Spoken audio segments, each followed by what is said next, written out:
Finally made it. Syracuse taking on Ohio this Saturday. We're going to have you covered throughout the week, but we're talking quarterbacks today and also going to sprinkle in a little bit of hoops for you as well. So we're going to get right to it. It's time for the Locked On Syracuse podcast.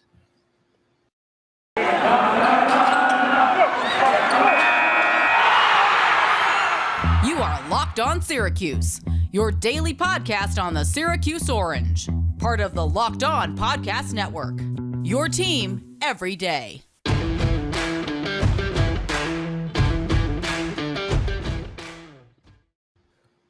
Oh, we've made it. It's been about 7 long months, but here we are and talking about Syracuse football. I mean, taking on Ohio this week. It's amazing that we have come this far, and we're going to break down the Orange. We're with you all 5 days of the week. As you know, if you're new to the show, be sure to hit that subscribe button. Also, free on all podcast platforms. It's the Locked On College Football Power 5 conference shows on Thursday, September 26th and Friday, September 27th. So search Locked On ACC, Big 10, Big 12, Pac-12, SEC on the Odyssey app or wherever you get your podcasts. You'll find a full conference breakdown later on the month. Tim, we've got Ohio this week. Looking forward to it. I can't be here. No longer speculating about stuff. We're going to be breaking down things in live action, and you can find us on Twitter at @LO_Syracuse. We're going to be tweeting along the game. So Ohio this week, we're going to break down some quarterback stuff here because that is the $1 trillion question, it feels like, for Syracuse fans, or should I say the $44 trillion question for Syracuse fans now. But with Tommy DeVito, I look at a number of things. And for those who have been following along with us, we've been doing the most important series. And there's really no point in doing it for quarterback because there's 2 quarterbacks that you're going to see this year, assuming everything goes according to plan. I mean, don't jinx it. Seriously. Let's be honest. If it gets to the 3rd quarterback, the team no longer matters. The team no longer matters. All right? That's the way I will say the 3rd quarterback is better than Rex Culpepper, though. All right, who was quarterback 2 technically last year. But there's Justin Lamson. There's some good quarterbacks back there that hopefully will be a big part of the future. But you're right. For the context of this year, it's not that important. So we're not doing a most important for the quarterback position because, let's be honest, the most important quarterback is going to be whoever trots out there for the first series week 1, whether it's Tommy DeVito, whether it's Garrett Shrader. In all likelihood, looking like it's going to be Tommy DeVito. No doubt about that. But also looking like we're going to see Garrett Shrader at some point on Saturday night. So we'll start with Tommy DeVito. And let's be honest, this is a guy who Syracuse fans, when he came in, I don't think we've seen as much excitement around a Syracuse football commit in quite some time, especially since joining the ACC. And if we're going to be honest, hasn't lived up to the billing of what he was projected out to be. Is it all his fault? No. A lot of the offensive line, a lot of injuries also along the way as well. But certainly, if he goes out and has a season like he did in 2019, his career is going to feel like a failure for Syracuse fans.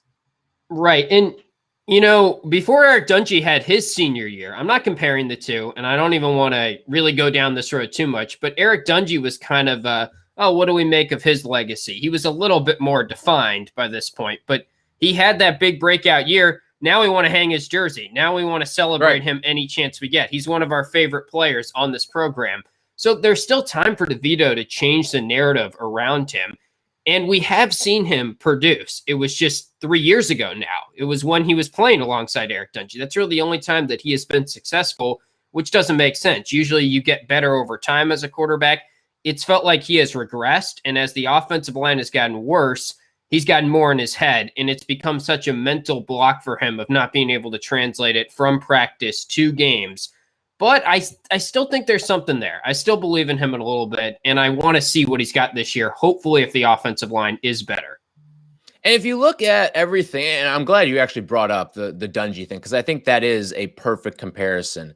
If this is DeVito's final season with Syracuse, he does have a chance to change the narrative surrounding his legacy.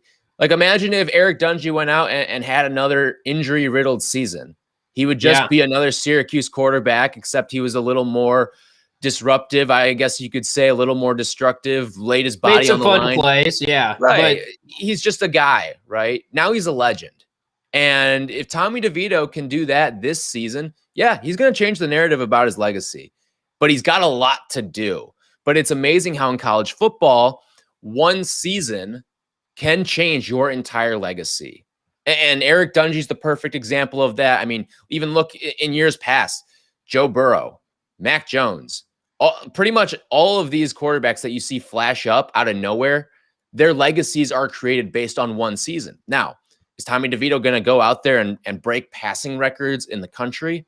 No, I don't think so. I don't think you'd be foolish to guess that. But at the same time, he just has to do that at like a Syracuse level. You know, and that's what Eric Dungey did. And Eric Dungey, maybe he wasn't breaking records or whatnot, but he was way, way exceeding what Syracuse fans were expecting out of him.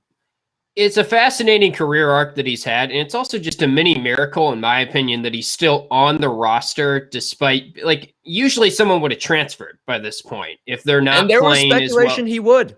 Yeah, and I wouldn't have been surprised if he did, but it does seem like Dino made sure that he wanted him to come back, and it seems like he's been able to maintain a sales pitch that he gave him when he was a freshman, which is, hey, I coached Jimmy Garoppolo. Hey, I've coached a lot of quarterbacks that have put up great numbers. I think you are the right quarterback for this system, because it's sad to think about, but before the 2019 season, which is coming off Camping World Bowl, their preseason top 25, the argument was, I think they're going to be even better in this system because Tommy is more designed for Dino's system. He was recruited to be in Dino's system. Eric Dungey wasn't. Now it's, man, maybe Dino just can't win without or with any of his guys. Maybe he needs to completely revamp his system, which is definitely flipped overnight. But as quickly as it flipped, DeVito can flip it back and get this narrative to be a positive one before he ends up playing. This will probably be his last year at Syracuse. I think he technically has the eligibility to come back like everyone, but it does feel like this is his last year, and he's either going to go out on a high note or he's going to go out on a very, very low note. I feel like there's no in between this year, right? Like, I totally it's agree. odd. Yeah. Okay, let's look at some of the numbers that he's put up over his career, specifically last year. Even though it was a smaller sample size, I think there are some important numbers that you can glean from his season. I look specifically at one. Dropped passes. He had 9 dropped passes last year. And that's in 4 games. I mean, most players don't even sniff 9 drop passes in a season. And for him to have that over the course of 4 games kind of shows you some of the help that he was given. And Right. Obviously the offensive line play. He was sacked 20 times last year in 4 games. It's unacceptable. Unacceptable from an offensive line standpoint. Now, here's one thing where I think Tommy DeVito needs to grow, okay? There's a great stat on Pro Football Focus called pressure to sack percentage. And what that is how many times you are pressured and how many times those pressures, what percent of the time that turns into a sack. Tommy DeVito's is astronomical. 43.5% of the time it turns into a sack. For context, Rex Culpepper, 26.7%. So what that tells me, and I think Syracuse fans just from watching him over the past couple of seasons, is when there is pressure, he just kind of turtles and takes the sack. Sometimes he's not even hit, I feel like, and he'll just take the sack and go down. That's the difference from DeVito, Eric Dungey, and I'm sure when we see it this season, Garrett Schrader. Pressures and evading pressures and making sure they're not sacks is a quarterback skill. And that's something that Dungey showed over the course of his career and something that I'm sure we'll see with Garrett Schrader as well. Right. It's amazing because when you dig into the Pro Football Focus numbers some more, it shows you that when he has a clean pocket, he's like an above average college quarterback. And he's put up elite. Very good numbers. He's like borderline elite. he's Peyton Manning with a clean pocket, and then he's, shout out to your Bears, like Andy Dalton with a pocket that's collapsing around. It's just Foles, 2 different or even players. like Tom Brady when the pocket collapses and you see him just kind of go down. That's kind of, or Phillip Rivers towards the end of his career. That's what you see. These guys don't want to get hit. Right. And the weird thing is Tommy rolls out, like he does have quickness. It's not like, Brady, he just can't do anything. He's too old and he already was super slow to begin with. But Tommy's just not good at processing the information. And as much as it's so odd because now we're entering the 5th year of Tommy DeVito being in our lives. He wasn't really in our lives his first year when he redshirted, but this is his 5th year at Syracuse. And I feel like the fan base is still completely torn. Mostly they agree that everyone can agree he's been totally underwhelming. but there's still a portion of the fan base that is not sure what we're getting with Tommy DeVito. Is his failures because of the offensive line, because of injuries, or is it because he's just flat out not that good? And there's still a portion that believes he is good. And we've seen him now play football for Syracuse for really 3 seasons. I mean, he played a good chunk of that 2018 season when they were really good and when he was really good. So it's fascinating that he has had this type of career and he's been in our lives so long, and we're still kind of split on what type of player he can be. I feel the same way about him as I feel about Joe Girard. He doesn't suck. I know there's something in there with him. And sometimes you just got to see it all play out, and hopefully he can figure everything out. And when it is time to shine, he can go out there and perform.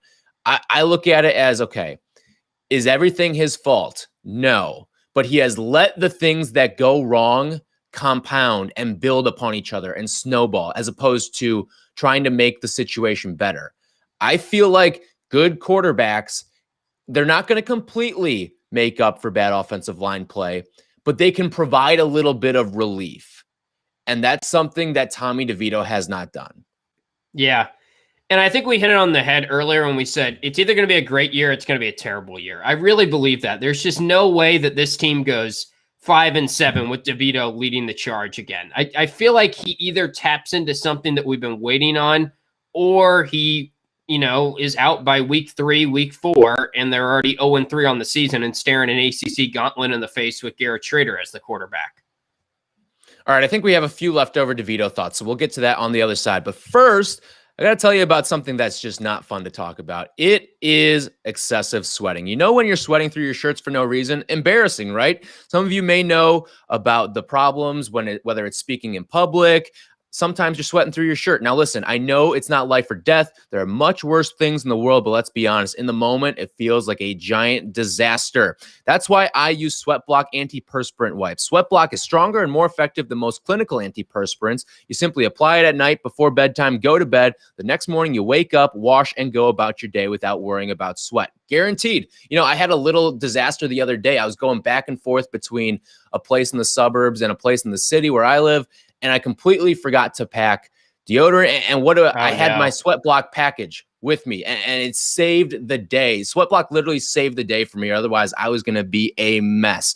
So I know this sounds too good to be true, but I literally only have to use SweatBlock once or twice a week. It keeps me dry the whole time. No more pitting out, no more picking my shirts based on which one will hide sweat better. If you or someone you love is dealing with this, you have to check out SweatBlock. Get it today for 20% off at sweatblock.com with promo code LOCKEDON, or at Amazon and CVS. Okay, so a couple more Tommy DeVito things I do want to hit on, because there is a path for him to have success in spite of offensive line play, whatever it may be. Now, I think both you and I are in agreement. It will be better this year. Is that a good thing? I don't know. That doesn't mean it's not going to be bad. We just know that it should be better because, first of all, you've got 5 guys who entered college with their designated offensive line, or their designated position being offensive line. That's a great start for starters because, offensive linemen don't move. Right? Maybe you see one go to the defensive line, but they stay in the trenches for all of their collegiate career. You don't see them flex out to tight end or wide receiver or full. They are offensive linemen.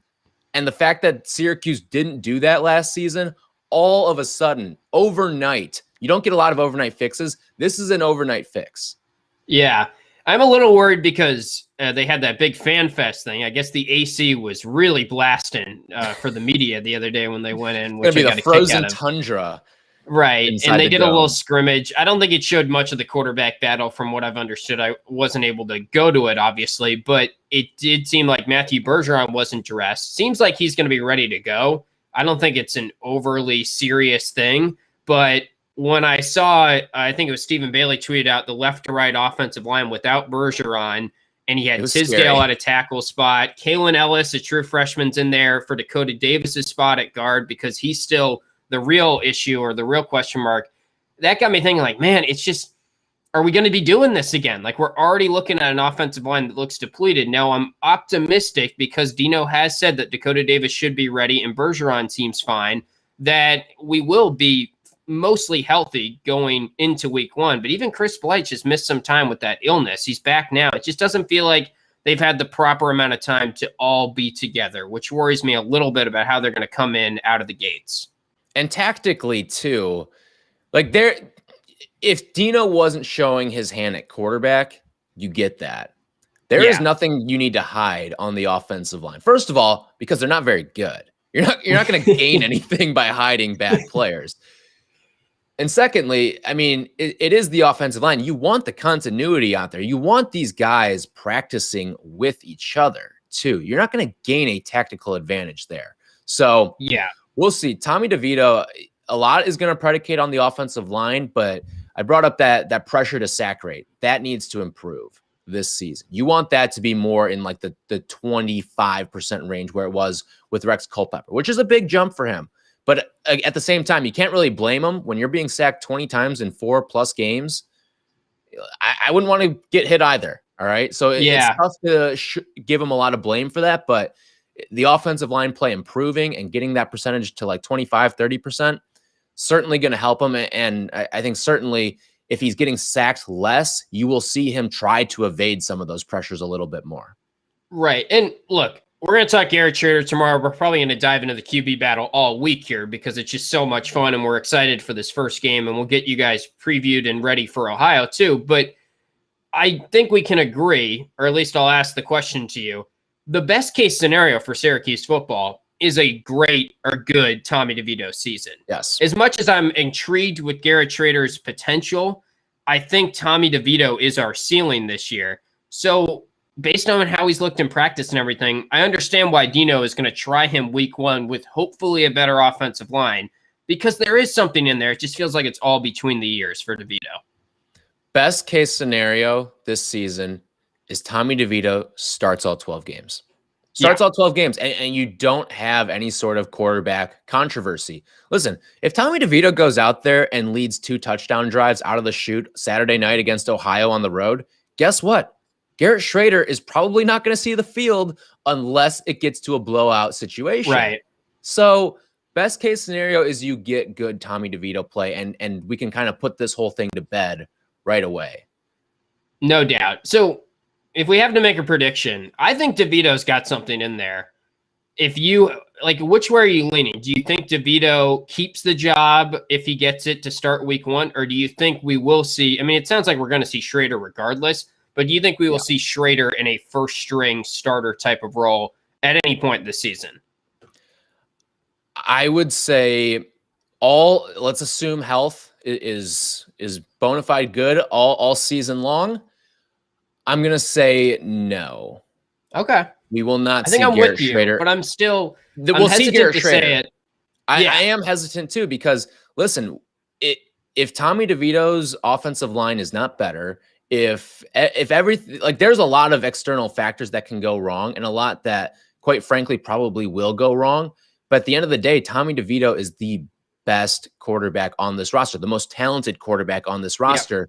And this team cannot win 6 games, in my opinion, unless Tommy DeVito starts all 12. Right. A lot of it hinges on the offensive line. Yeah. Yeah. If Garrett Shrader is coming in and having to spell Tommy DeVito, this is probably a 2 or 3 win football team. And I say that knowing that they're winning 6 games because Tommy DeVito is playing at a super high level. Garrett Shrader may up the amount of wins they have in a 3 or 4 win season. He may take them from being a 2-win team to a 4-win team, but this team is not going to win 6 games this season if there's some sort of quarterback controversy because one thing's going so bad. I just can't see it happening. And there is some talent in Garrett Shrader. I mean, he was a former 4-star guy as well. So we'll see. We might be wrong on that, but I do feel like the best DeVito is better than the best Shrader based on what we know right now. The other thing to consider here is that I just think that DeVito is in a position where it just hinges on the offensive line. And I know we're making excuses for him. It's also like he's just got to be better as a quarterback. Like, remember I did the little the film breakdown after the UNC game that I was at last year. I went and sort of screen grabbed some spots where Tommy just made some blatantly bad decisions, regardless of what the offensive line is. Like, there were times where last year the pocket was clean, and he's still just not making the right reads, which happens at this level, but it's happening too much to a guy that was really pegged to be our savior at quarterback and one of the best recruits we've ever had. And listen, he got thrown into a pretty crappy situation last year too. Forget the offensive line play. Just look at the schedule. That to me is something that last season, I mean, Tommy feels like one of those guys who needs a little bit of a warm-up, a little bit of an easing into period. Like, we can trash on the 5-7 season all we want. That's one of the best seasons Syracuse has had in the last decade. Like, if you really think about it, which is sad. It's sad that that's the state of Syracuse football. But the 4-8 felt better because they had a marquee win, and then it was just, Dungey got hurt. Right? Like, they were better teams, I think, than the 5-7. That's the only thing I'll say, but I agree. Like, it is the second best season under the Dino Babers era from a wins and loss standpoint. That team, like, believe it or not, is a game away from getting to a bowl. And if Dino Babers has 2 bowl games under his belt right now, maybe we're talking about him a little bit differently as opposed to a coach who's maybe coaching for his job this season. But it's going to be a wild ride at quarterback. We're going to discuss Garrett Schrader on the show tomorrow and dive a little bit deeper into the quarterback battle on tomorrow's show. So be sure to subscribe to the show. Also, find us on YouTube as well. Subscribe to us on YouTube. Chat along during the show. We got our first YouTube comment the other day, Tim. I don't know if you saw this. I didn't see this. Enough of the SU basketball BS. More football talk, please. So, okay. But on the other side, we're going to get to the SU basketball BS because there was a busy weekend out in central New York. It was a big camp. And then we've also got some John Rothstein notes and nuggets to pass along to you as well. So we will do that in just a second when we come back. But first, I got to tell you about our great friends over at Built Bar. You know, you've heard us talk about them plenty of times. 9 delicious flavors, including the occasional limited time flavors, which are always home runs, Tim. Always home runs. Whether it's your peanut butter brownie, the double chocolate, the salted caramel, there's something for everyone. My personal favorite, Tim's personal favorite, you know it, it's the peanut butter brownie. But if you haven't tried all the flavors, you can get a mix box as well, where you'll get 2 of each of the 9 flavors. They're also very healthy for you as well. 17 grams of protein, only 130 calories, and only 4 grams of sugar. So go to BuiltBar.com, use the promo code LOCKED15, and you'll get 15% off your first order. Again, promo code LOCKED15 for 15% off at BuiltBar.com. Also want to remind you guys about BetOnline.ag, the #1 spot for all pro and college football action this season. They've got tons of contests coming up as football gets back into gear. Have you laid your future on Justin Fields and the Bears yet, Ty? I know you're thinking about it. No, but I have been eyeing that Syracuse win total. We should do a full betting preview this week at some point. We should, yeah. And we'll bring back the prop shop as well. I'm excited for that. The loyal listeners know what we're talking about there. But you can get all your updated odds, props, and contests, including the online's biggest $500,000 NFL mega contest and the world's largest $200,000 NFL Survivor contest that's open now over at BetOnline. Just head to their website, sign up today, and receive a 100% welcome bonus when you use the promo code NFL100 for the contest, and also use our promo code LOCKEDON when you sign up for your free account. That gets you a 100% welcome bonus over at BetOnline, your online sportsbook experts. All right, so it was a busy weekend up in Syracuse. You saw a couple of the recruits in the class of 2023 were on campus going to what looked like a pretty big Syracuse recruit camp, and it was elite level guys. It was, I mean, you saw DJ Wagner, #1 player in the country. He got a Syracuse offer. Papa Conte was there. There's a bunch of these upper echelon guys, top 40 guys that it feels like old regime Syracuse had. And I guess regime isn't the right word because it's been Jim Boeheim for 45 years. Sure. But you know what I mean. It's like different iterations of Jim Boeheim Big East team. Syracuse, maybe? More like the Big East recruits that Syracuse had once upon a time. But I think it's pretty foolish now to dive into what's the percentage this guy comes. I mean, we haven't even wrapped up this class of 2022 yet. And quite frankly, if any of these guys were to commit tomorrow, you and I would be shaking in our boots right now because we would be trembling because we don't think that they were actually going to end up playing at Syracuse. But I think the better question would be, what positions should Syracuse be looking at? And if you were to tier it, in terms of who Syracuse really needs. And again, a lot is contingent on the success that is had this year. But you know that a couple guys aren't going to be here in 2 years. Cole Sweater, not going to be here in 2 years no matter what. You're not going to have Buddy Boeheim here. You're not going to have Barama here. You can go down the list. There's a number of guys that will not be on the roster. So knowing all of that, what position are you looking at? Are you eyeing at in particular for Syracuse? So for 2023, I feel like that's where you can dive more into guards and forwards for sure. Because, I mean, really, this 2022 class is going to give us more of the lay of the land and everything. And Jim Boeheim's been very vocal about the 2022 class. He's talked about it's a huge class for us. That's where they really need to bring in some recruits. Because if you think about it, Joe Girard is going into his last year in 2022, and you need to have a guy that's ready to step in at point guard, ideally a sophomore, someone that comes in. Maybe it's Symir Torrance. Maybe by that point, when he's a senior, we like him enough and he's still on the roster and he's doing good things for us. But Copeland is the guy that they're kind of sort of grooming, it seems like, to be that point guard. So you kind of got that box checked. You've got your buddy replacement and Justin Taylor as the shooter on the wing. So the more I think about it, maybe it's more of a center class, because at that point, Jesse Edwards is kind of on the downturn of his career. Hopefully he's still performing well, but he's not. He's running out of time for eligibility-wise. Yeah, his clock is ticking. Yeah.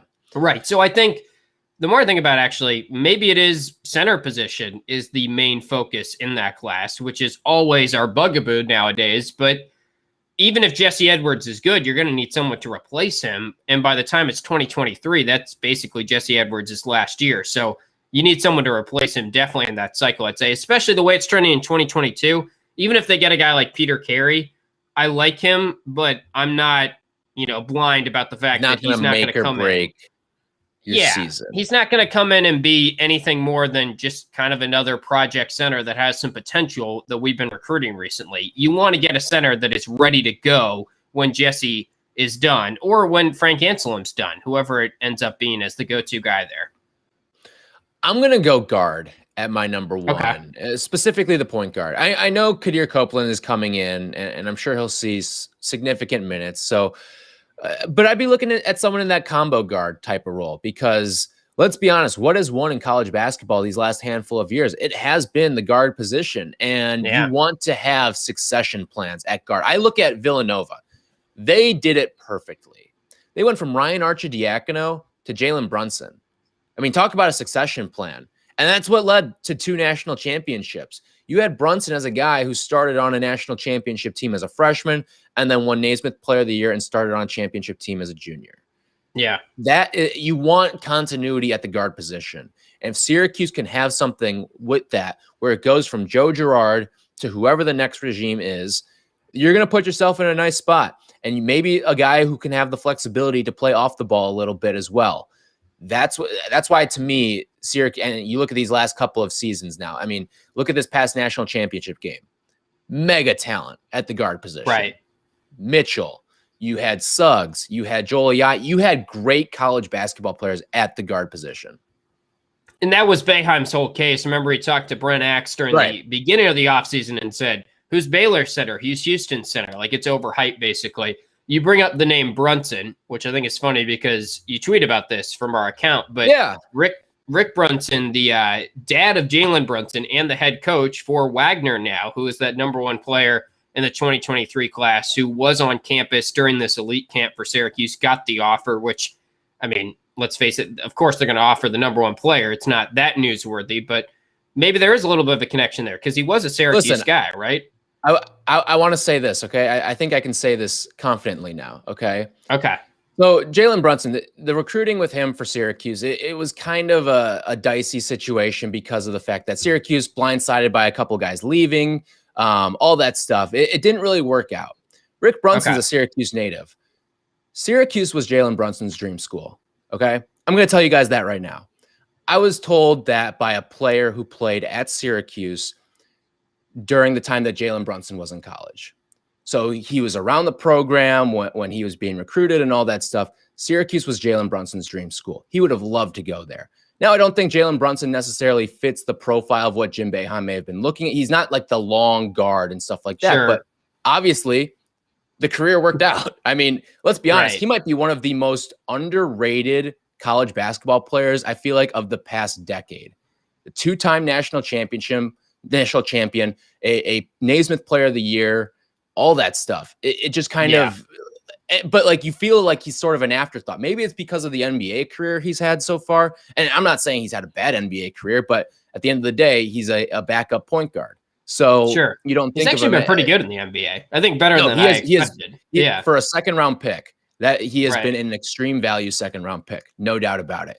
But I'm just gonna say maybe there's some sort of connection there. But you could also look at it as maybe it's a really bad thing too, because Syracuse didn't recruit Jalen Brunson the way that he probably should have been. Yeah, and look, there's always some of those misses. I mean, there's the guy, Obi Toppin, who went to Dayton, who grew up in Syracuse's quote-unquote backyard in that area, and now you look back and you're like, oh, why weren't we recruiting him? I mean, he was 300 in the class, but we should have seen it coming. Everyone's going to miss on guys like that. Brunson wasn't some five-star kid from my memory, but it does sting that it was his dream school, and it feels like Syracuse has had a handful of those recently where, oh, that was my dream school, and now I'm beating you in the Carrier Dome. And just to rub it in some more, I'm gonna like Champagny and even the way Kevin Herter, I know that was scholarship related, and they couldn't recruit him, but now he's dropping 40 or whatever in game sevens, and it's like, gosh, we could have had that guy if the stars align more. So that's another bummer that he can kind of add to the list, but maybe there's a connection there, and maybe that's going to help Syracuse. It couldn't hurt them, I don't think, that Brunson is a Syracuse native.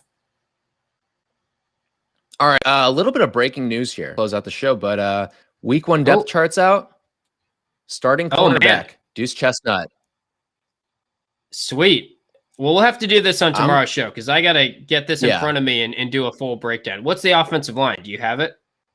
No, I just got a Twitter notification that Deuce Chestnut will start at corner opposite Garrett Williams for week 1. So we'll talk about that tomorrow. We didn't get to John Rothstein's offseason breakdown. A lot of good quarterback conversation earlier. So we will do that later on in the week at some point. But yeah, it's football season. We're all football. We're all locked in, and we're pretty excited for it because even though the line for wins this year is 3, it still feels like it's an important season because of what's going on at quarterback, what's going on with the head coach. There's a lot at stake this year. So we're with you every single weekday. Subscribe to the show wherever you get your podcasts. Also subscribe to us on YouTube if you're not already. You can chat along during the show as well when it's streaming live. And if you miss the live show, guess what? It's always sitting up there for you on our YouTube channel, Locked On Syracuse. Just got to search it, subscribe, like the videos, all that good stuff. We're also probably going to put out some exclusive content on our YouTube page at some point as well. So for Tim, I'm Tyler. We'll talk all things football, Garrett Schrader, depth chart that's coming up tomorrow on the Locked On Syracuse.